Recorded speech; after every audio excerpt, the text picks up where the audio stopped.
তিন দফা দাবিতে জগন্নাথ বিশ্ববিদ্যালয়ের শিক্ষার্থীদের প্রধান উপদেষ্টার বাসভবন অভিমুখে মার্চ টু যমুনা কর্মসূচি ছত্রভঙ্গ করে দিয়েছে পুলিশ। লং মার্চ কাকরাইল পৌঁছালে টিয়ার শেল, সাউন্ড গ্রেনেডের পাশাপাশি পুলিশের লাঠি পেটায় আহত হন ২৫ জন শিক্ষার্থী। পরে দাবি পূরণ না হওয়া পর্যন্ত কাকরাইল মোড়ে অবস্থানের ঘোষণা দেন শিক্ষক ও শিক্ষার্থীরা। এদিকে আলোচনার জন্য প্রধান উপদেষ্টার বাসভবনে প্রবেশ করেছেন বিশ্ববিদ্যালয়ের উপাচার্য, কোষাধ্যক্ষ ও ছাত্র প্রতিনিধিরা। এ বিষয়ে বিস্তারিত জানাতে কাকরাইল থেকে সরাসরি যুক্ত হচ্ছেন সহকর্মী আতিক মেজবা লগ্ন।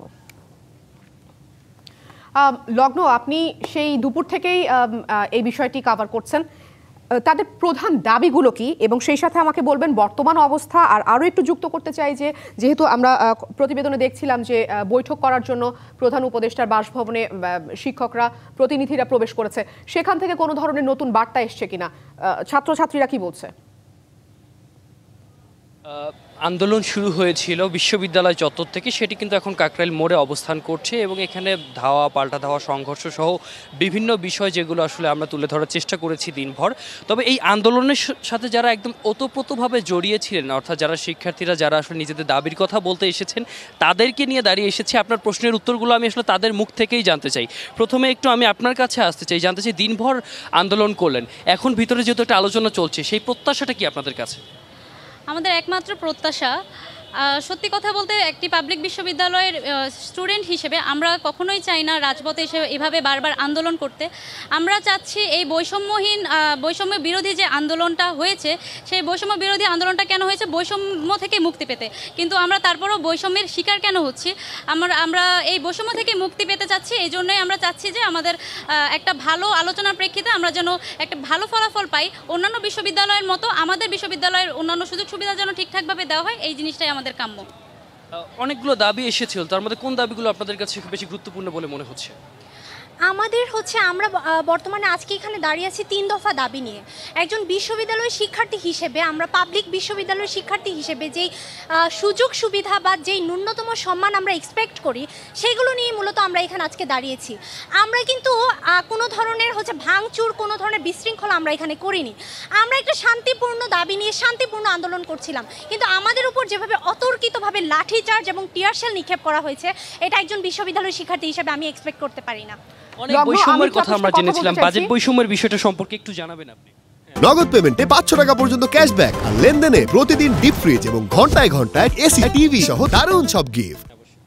বাজেট বৈষম্যের ব্যাপারে যেটা বলতে যাচ্ছি সেটা হচ্ছে যে দেখেন, এই অর্থ বছরে ঢাকা বিশ্ববিদ্যালয়ের জন্য বাজেট হয়েছে ৯০০ থেকে ৯৫০ কোটি টাকা। তাছাড়া রাজশাহী বিশ্ববিদ্যালয়, চট্টগ্রাম বিশ্ববিদ্যালয়ের জন্য বাজেট হয় ৩০০, ৪০০, ৫০০ কোটি টাকা, কিন্তু আমাদের জগন্নাথের জন্য বাজেট হয় মাত্র ১৫০ কোটি টাকা। জি, আমি আপনাকে শুনতে পাচ্ছি।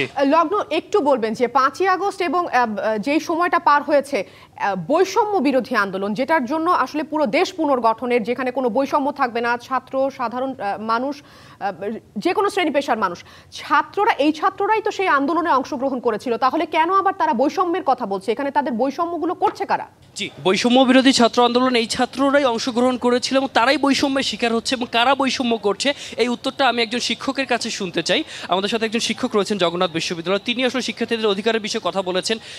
এই মুহূর্তে আসলে কারা বৈষম্য করছে একটু আমাদেরকে জানাবেন।